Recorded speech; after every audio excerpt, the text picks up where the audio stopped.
পরের দিন দুই পরিবার উপস্থিত হলো একটি ট্রাভেল বাসে, যে বাসটা যাবে জাংকুকদের গ্রামের বাড়ি।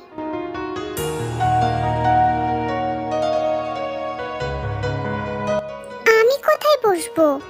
বাসে সবে মাত্র উঠে নিজের জন্য একটা সিট খুঁজতে খুঁজতে তে জিজ্ঞেস করলো, কারণ কোনো সিটই খালি ছিল না তখন।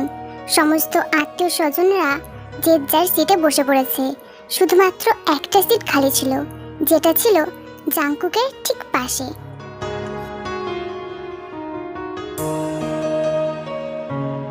জায়গা দিন, আমি জানলার ধারে সিটে বসবো। মামার বাড়ির আবদার নাকি? এদিকে বসো।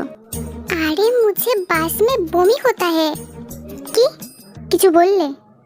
বলছিলাম যে ঠিক আছে, আপনার ইচ্ছে, তবে আমার বাসে বমি হয়। পরে আবার বলতে পারবেন না যে আমি ওয়ার্নিং দিইনি। You seriously?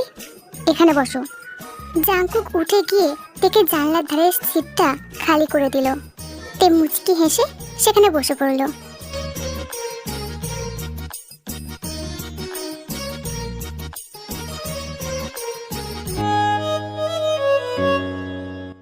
চলো আমরা সবাই আন্তাক্ষরী খেলি।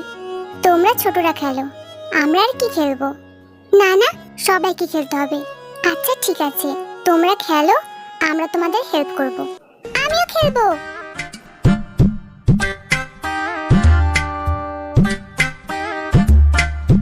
তে চিৎকার করে উঠলো আর জাংকুক চমকে গেল। Are you mad? আমি আবার কি করলাম? তে ষাঁড়ের মতো এত চিল্লাচ্ছিস কেন? ভালো করে তো বলা যায়। বাবা! যিশু, আমার মেয়েকে একদম বকবে না। আই লাভ ইউ তেমা। লাভ ইউ টু বাবা।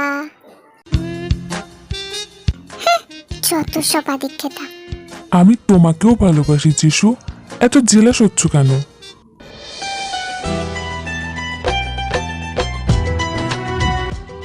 ওহো, এ যেন কোনো বলিউড সিনেমার সিন চলছে। তুমিও না ছোটদের সামনে যাতা।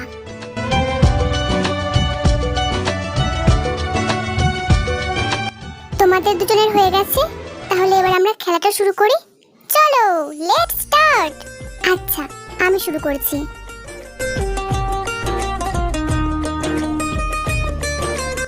এবার ওয়াইন বলো, ক দিয়ে একটা গান। দিদি ভাই ওই গানটা। তে আবারও সিট থেকে উঠে দাঁড়িয়ে চিৎকার করে বলল। জাংকুকদের হাতটা ধরে তাকে টেনে আবারও বসিয়ে দিল। ক্রেজি গার্ল, তখন থেকে বিরক্ত করে যাচ্ছ। আমি কি করব? আমাকে তো কেউ দেখতেই পাচ্ছে না। এটা আন্তাক্ষরী খেলা, কোনো বিউটি কম্পিটিশন না যে তোমার মুখটা দেখাতেই হবে। যদি মুখ দেখাতে চাও তাহলে এদিকে এসে বসো। ঠিক আছে, কিন্তু খেলা শেষে আমি আবার জানলার পাশে এসে বসবো। ডান? না মোটেও না। দেখ খারুস গায়িকা।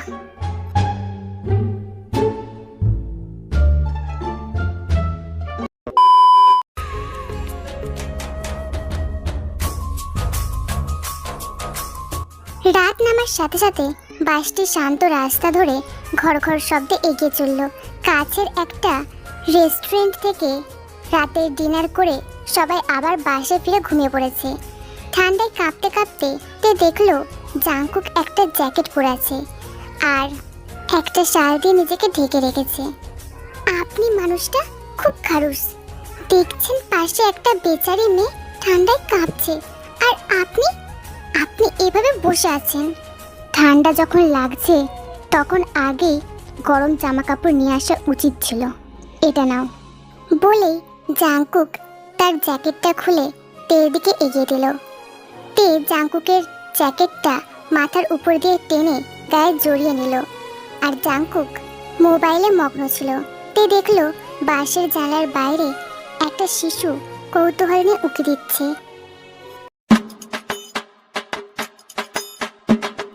আবে দেড় ফুটিয়ে मैं एलियन लग रही हूँ क्या? কি সমস্যা?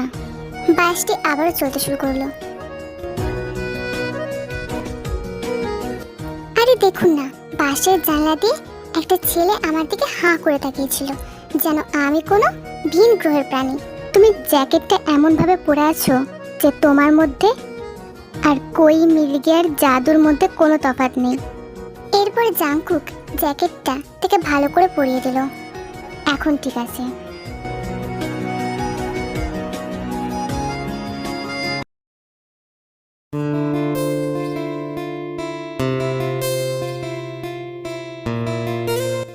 ভোরের আলোয় তে ধীরে ধীরে চোখ খুলল আর চারপাশটা দেখতে লাগলো। হঠাৎ সে অনুভব করলো তার কোলের উপর একটু ভারী ভাব। অবাক হয়ে সে দেখলো জাংকুক তার কোলে মাথা রেখে শান্তিতে শুয়ে আছে। দুজনের হাত একে অপরের সাথে জড়ানো। তার সারা শরীরে একটা মৃদু উষ্ণতা ছড়িয়ে পড়ল। এই যে, তে জাংকুকের কানের কাছে চিৎকার করে উঠল। আর তাতে জাংকুকের চোখ দুটো হুট করে খুলে গেল। সে তের দিকে তাকিয়ে দেখলো, এরপর বুঝতে পারলো তার নিজের অবস্থানটা। দ্রুত সোজা হয়ে বসলো, চোখ কচলাতে কচলাতে বলল, আই এম সরি। এরপর চারপাশটা তাকিয়ে দেখলো বাসটা সম্পূর্ণ খালি। সবাই কোথায় গেল? জাংকুক জিজ্ঞেস করতে বাসের বাইরে থেকে কিছু কণ্ঠস্বর শুনতে পেল। তারা দুজনে বাস থেকে নেমে দেখলো সবাই একটা ছোট ধাবায় চা, রুটি, পাউরুটি এসব খাচ্ছে। আমি বুঝতে পারছি না আমরা বিয়ের উপলক্ষে গ্রামে যাচ্ছি নাকি পিকনিক এসেছি। আর কিছুটা রাস্তা বাকি, কিছুক্ষণের মধ্যে আমরা গ্রামে পৌঁছে যাব। তার আগে সবাই মিলে এখানে ব্রেকফাস্টটা করে নিই, তাই বাসটাকে থামানো হয়েছে। আমিও খাবো, খুব খিদে পেয়েছে। গাধি, আগে ব্রাশটা তো করে নে।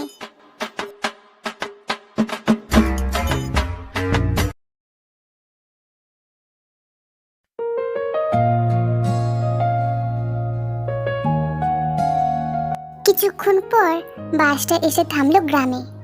সবাই উষ্ণ অভ্যর্থনা জানালো সবাইকে। নীল আকাশের নিচে সবুজ মাঠ বিস্তৃত ছিল আর মনোরম কুটিরগুলো দৃশ্যপটে ছড়িয়ে ছিটিয়ে ছিল। বাতাসে ফুলের মিষ্টি সুগন্ধ ভেসে বেড়াচ্ছিল। সরু গলি দিয়ে হেঁটে যাওয়ার সময় গ্রামবাসীরা উষ্ণ হাসি হেসে উঠছিল। গ্রামের বাড়িতে পা রাখতেই যেন মনে হচ্ছিল এটা কয়েক যুগ আগের কোনো জমিদারি পরিবারের বাসস্থান। বাপরে, এটা একটা বাড়ি নাকি একটা পাড়া? সত্যি বাড়িটা অনেকটা বড়। আরে সবাই বসুন বসুন, আমি এক্ষুনি রামু কাকাকে দিয়ে চা আনতে বলছি। জাংকুকের এক পিসি সবার উদ্দেশ্যে বলল। আরে এটা রানী না? কত বড় হয়ে গেছিস। জাংকুক অবাক হয়ে রানী সহ তার কাজিনদের দিকে এগিয়ে গেল। তিনজনই ছিল মেয়ে, জাংকুকের পিসতুতো মাসতুতো বোনেরা। তোদের সবাইকে অনেক মিস করেছিলাম। ছোট থেকে কত ওয়েট করেছি আমরা কবে আবার একসাথে হব। সবাই ছুটে এসে জাংকুককে জড়িয়ে ধরল। যাও সবাই একটু রেস্ট নাও, স্নান করে নিও। এই, কে কোথায় আছিস? সবার জন্য জল খাবার নিয়ে আয়। দুপুরের খাবারে কি বানানো যায় বলতো? সবার ঘরগুলো পরিষ্কার করা হয়েছে? আরে আরে পিসিমা, একটু থামুন। আপনি এত উতলা হবেন না, আমরা তো এসেই গিয়েছি। হ্যাঁ হ্যাঁ, একদম ঠিক।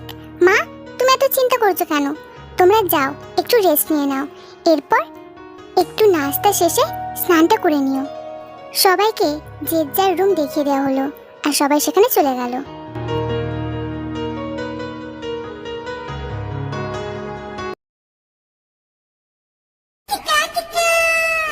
কিছুক্ষণ পর চায়ের টেবিলে সবাই একসাথে জড়ো হলো।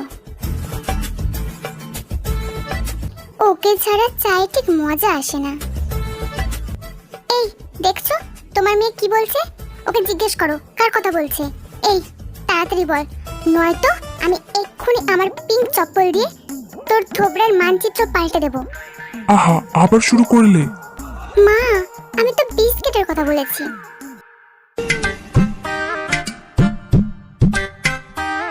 তোর 2 টাকার ইনস্টা যোগ বলা শেষ? আরে এত মিষ্টি একটা মেয়েকে এভাবে বকছো কেন?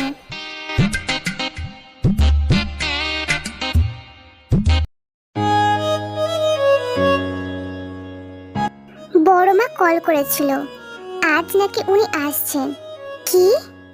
জাংকুকের ঠাম্মা চমকে উঠল। কি হয়েছে? এত অবাক হলেন কেন? তোমরা কেউ তাকে চেনো না। উনি আমার স্বামীর পিসি, বড্ড কড়া মানুষ। ওনার ছেলেমেয়েরা এখন কানাডায় থাকেন। ওনাকে তো আজও আমি ভয় পাই। সর্বনাশ, উনি আসছেন। এবার কি হবে? আমি তো ভাবতেও পারিনি যে উনি গ্রামের বিয়েতে আসবেন, কারণ আমাদের পরিবারের বেশিরভাগ বিয়েতেই উনি আসেন না। হে ভগবান, এখন আমরা কি করব? বিয়েটা কি আদৌ হবে? মা, কি হয়েছে? তুমি এত ভয় পাচ্ছ কেন? আসলে যখন জেহপের বিয়েটা ঠিক হয়ে গিয়েছিল, তখন ওনার সাথে একবার কথা হয়েছিল। জিজ্ঞেস করেছিলেন জাংকুকের বিয়ে কবে দেবো, বউ কেমন, এটা সেটা। এখন খোলাখুলি তাকে আমাদের পরিবার সম্পর্কে কি বলবো? উনি এমনিতে অনেক দূরে থাকেন, তাই আমাদের পরিবার সম্পর্কে তেমন কিছু জানেন না। উনি খুব কঠোর মেজাজের মানুষ আর পুরনো চিন্তাধারার। বড় ছেলেকে রেখে ছোট ছেলের বিয়ে দেওয়াটা উনি একদমই পছন্দ করতেন না। তাই আমিও বলে দিয়েছি, জাংকুকের বিয়ে দিয়ে দিয়েছি আমরা। মা, কি? আমার বিয়ে কবে, কোথায়? জাংকুক বাবা, শান্ত হ। যা বলার তা তো বলেই দিয়েছি, কিন্তু এবার যখন উনি আসবেন তখন আমরা কি করব? আরে বলে দেবেন যে কথাটা আপনি ভুল করে বলে ফেলেছেন, তাহলেই তো হলো। আপনারা জানেন না, উনি যদি একবার রেগে যান তাহলে এই বিয়েটা উনি ভেস্তে দিয়েই ছাড়বেন। দেখো মা, আমি কিন্তু পলির পাঠাতে পারবো না। আমি সত্যিটাই বলে দেব। কোন সত্যি? কিসের কথা বলছো তোমরা? সবাই একটা বয়স্ক কণ্ঠস্বর শুনে দরজার দিকে তাকালো। দেখলো একজন বৃদ্ধা দাঁড়িয়ে আছে। আরে পিসিমা, দিদি, তুমি চলে এসেছো? জাংকুকের ঠাম্মা তার মাথায় ওনা ঢাকা দিয়ে তার পায়ে হাত দিয়ে এরপর থেকে বাদ দিয়ে বাড়ির বাকি মহিলারাও তাকে প্রণাম করলো। জিন, ওয়াইন, তোমরা মাথায় ঘুমটা দাও। দ্রুত তারা ঘুমটা দিয়ে মাথা ঢেকে নিল। ওই মেয়েকে? বড় দিদা, ওটা আমার বউ জিন। আমাদের আরেক বৌমা কোথায়? তিনি জিজ্ঞেস করলেন। তবে পরিচয় করিয়ে দেওয়ার আগে তার চোখ পড়ল তের উপর, যে জাংকুকের ঠিক পাশেই দাঁড়িয়েছিল। আর তাদের ঠিক পিছনেই দাঁড়িয়েছিল ওয়াইন আর জেহব। আচ্ছা, বুঝলাম, এটা আমাদের বৌমা। বাহ, বউটা দেখতে বেশ খাসা। দুজনের জুটিটাকে বেশ মানিয়েছে। হ্যাঁ হ্যাঁ বড় দিদা, একদম পারফেক্ট জুটি। Yes, they are made for each আদার।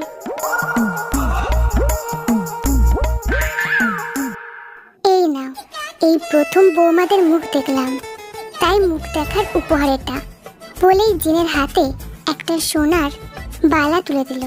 এরপর এগিয়ে গেল জাংকুকের দিকে।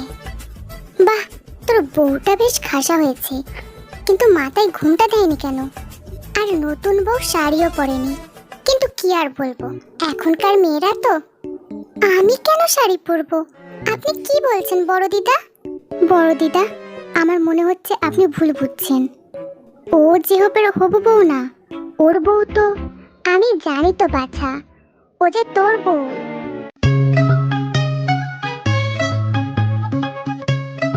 কথাটা শোনা মাত্র বাড়ির বাকি সবাই, বিশেষ করে জাংকুক আর তের উপর বাজ পড়ল।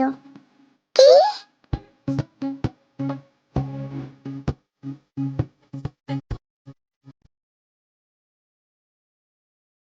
বড় দিদা, এখানে কিন্তু অনেক বড় ভুল বোঝাবুঝি হচ্ছে। জাংকুক কিছু বলার আগে সে আবারও বলে উঠল, হ্যাঁ হ্যাঁ জানি জাংকুক, তোর মামাকে আগেই বলেছে। বিয়ের সময় অনেক বড় ভুল বোঝাবুঝি হয়েছিল। তারপর তোরা দুজন একে অপরকে এতই ভালোবাসতিস যে কাউকে না জানিয়েই বিয়েটা সেরে ফেলেছিলিস। তখন তোর মা বলে উঠল, আসলে ও আমার মেয়ে। তোমার মেয়ে? তোমার মেয়ে তো ওয়াইন, আমি তো ওদের এঙ্গেজমেন্টের ছবি দেখেছি। আরে আসল ঘটনা এটা না, সেসব তোমাদের ঘটনা, প্রেমের গল্প রাতে শুনবো। এখন আমাকে ঘরে যেতে দাও, সে দেশ থেকে এলাম, অনেক ক্লান্ত হয়ে গেছি বাপু। এরপর কাউকে কিছু বলার সুযোগ না দিয়ে বাড়ির কর্মচারীর হাত ধরে সে নিজের রুমে চলে গেল।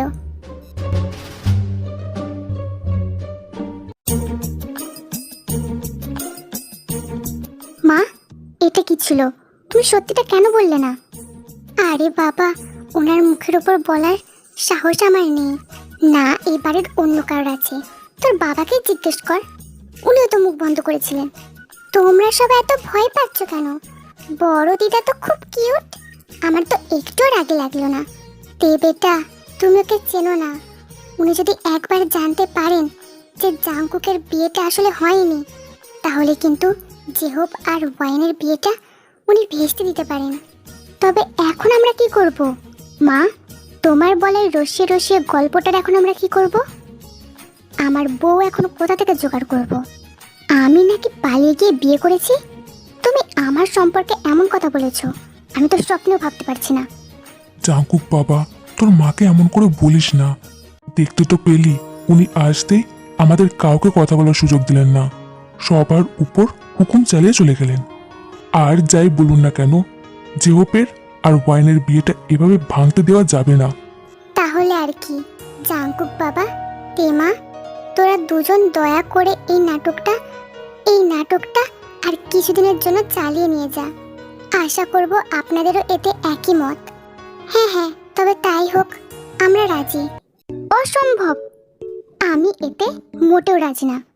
মা, আমি এখানে কোনো নাটক করতে আসিনি। আমি কিন্তু ওনাকে সবটা সত্যি বলে দেব। আর ওর মতো মেয়ের হাজবেন্ড হওয়ার নাটক করতে আমার বিন্দু মাত্র ইন্টারেস্ট নেই। আর আমি যেন অধীর আগ্রহে বসে আছি আপনার বউ হওয়ার জন্য। বই গেছে আমার। জাংকুকদা, তে, তোমরা প্লিজ একবার আমাদের কথা ভাবো। প্লিজ এই নাটকটা কিছুদিনের জন্য চালাও। এই কিছুদিনের ব্যাপার, এরপর আমাদের বিয়েটা হয়ে যেতেই ওনাকে আমরা সব সত্যিটা বলে দেব। এরপর রেগে গেলে যাবেন, তখন তো আর কিছু করতে পারবেন না, কারণ তখন আমাদের বিয়েটা হয়েই যাবে। অনেক অনুনয় করার পর তে আর জাংকুক অবশেষে এই নাটকটা কন্টিনিউ করতে রাজি হলো। কোন কুক্ষণে যে আমি ওর পাশে দাঁড়িয়েছিলাম, বাট ইটস ওকে, আমি এই নাটকটা কন্টিনিউ করব। হ্যাঁ হ্যাঁ, আমিও ওনার বিয়ে না করা বউ হয়ে থাকবো।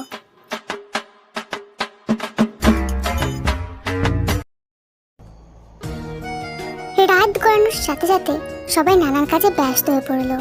ওদিকে জাংকুকের মা ঠাকুমারা একসাথে বসে টুকটাক কথা বলছিল। ঠিক তখনই সাথে ওই গম্ভীর বৃদ্ধাও ছিল। তখনই তে, জিন, ওয়াইন বাইরে থেকে ভিতরে ঢুকছিল। তে, এদিকে এসো।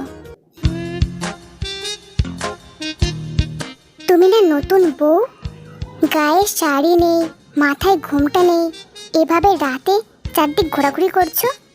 এই গ্রামের পরিবেশ কিন্তু শহরের থেকে অনেক আলাদা, সবসময় সাবধানে থাকতে হয়।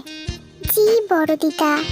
আর এ কি, তোমার মাথায় সিঁদুর নেই, হাতে শাখা পলা নেই, এ কেমন কথা? আসলে আমি সিঁদুর পরেছিলাম, কিন্তু সেটা কিভাবে যেন গায়েব হয়ে গেছে। আর শাখা পলা, ওটা আমি আনতেই ভুলে গেছি। জাংকুক, এদিকে আয়, বলো কি বলবে। যা গিয়ে মন্দির থেকে সিঁদুর কৌটোটা নিয়ে আয়। মানে কেন? দেখছিস না তোর বউয়ের স্মৃতিটা কেমন ফাঁকা হয়ে আছে? যেটা বলছি সেটা কর, যা এখন। একজন এসে জাংকুকের হাতে সিঁদুর কৌটোটা ধরিয়ে দিয়ে গেল। এখন এভাবে হাঁ করে তাকিয়ে কি দেখছিস?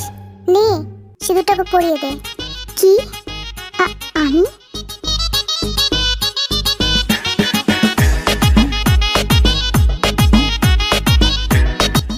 এই তো হয়ে গেছে। তে নিজেই জাংকুকের হাতে সিঁদুর কৌটো থেকে সিঁদুর নিয়ে নিজের সিঁড়িতে পরে নিল। এবার কত সুন্দর দেখাচ্ছে। আর এই জাংকুক, কাল সকাল সকাল বাজার গিয়ে বউয়ের জন্য শাকাপলা কিনে আনবি। নতুন বউয়ের হাত খালি কখনোই রাখতে নেই, বুঝলি? ঠিক আছে বড় দিদা।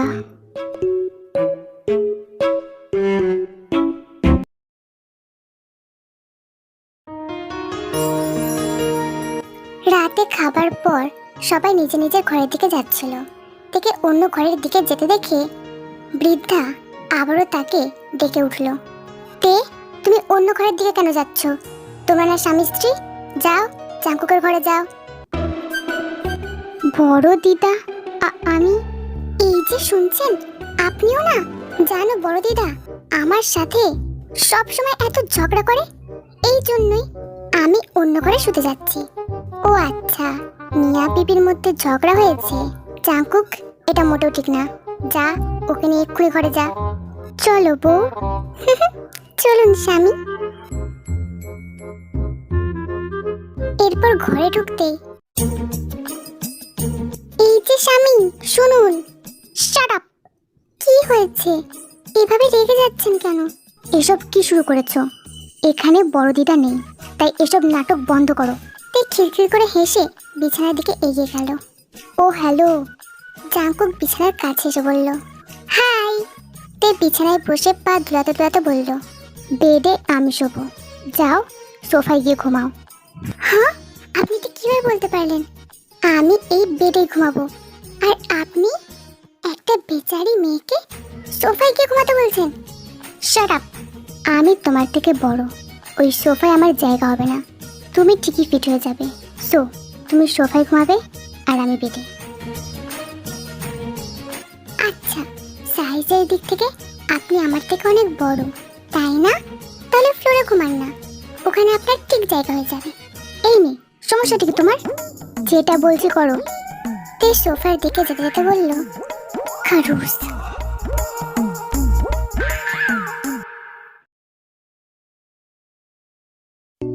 জাঙ্কুক বেডে আর তে সোফায় শুয়ে যেই না চোখটা বন্ধ করবে, তখনই শুনতে পেল, জাঙ্কুক, তে দরজাটা খোল। এই বুড়িটা কি রাতেও আমাদের শান্তি দেবে না? অফিসার তে, এদিকে এসো, না হলে বড় দিদা আবার সন্দেহ করে বসবে। Officer, this is my order, come to the bed now. যাবো না, কখনো যাব না। আপনি এইমাত্র আমাকে বেড থেকে তাড়িয়ে দিয়েছেন। তে উঠে গিয়ে দরজাটা খুলে দিল। তোদের একটা কথা বলার জন্য ডাকছিলাম। এ কি, ওখানে কি ঘুমাচ্ছিল?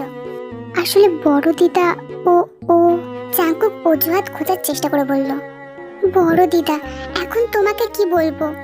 আমার সাথে সবসময় এভাবে ঝগড়া করে, আর কিছুক্ষণ আগে ঝগড়া করে আমাকে ওই বেড থেকে তাড়িয়ে বলেছিস সোফায় গিয়ে ঘুমাতে। জাঙ্কুক, এগুলো কি ধরনের বিহেভিয়ার? তে যা, তুই বেডে গিয়ে ঘুমাকে যা। আমিও দেখছি ও কি করতে পারে। আসলে তে, তোকে আমি সোনার বালাগুলো দিতে ভুলেই গিয়েছিলাম, এই নে। বলেই তের হাতে সোনার বালাগুলো ধরিয়ে দিয়ে সে চলে গেল। সিরিয়াসলি, এর জন্য এত রাতে আমাদেরকে ডিস্টার্ব করলো? দরজা বন্ধ হতেই জাঙ্কুক তের দিকে এগিয়ে আসতে লাগলো। কি করছেন আপনি? এদিকে কেন আসছেন? তো কোথায় যাব? আমি না তোমার স্বামী, আমি তো তোমার সাথে বেডে থাকবো, তাই না? তে দৌড়ে সোফার দিকে চলে গেল। মাই ডিয়ার ওয়াইফি, কোথায় যাও? এদিকে এসো। তে একটা বালিশ নিয়ে জাঙ্কুকের দিকে ছুঁড়ে দিল।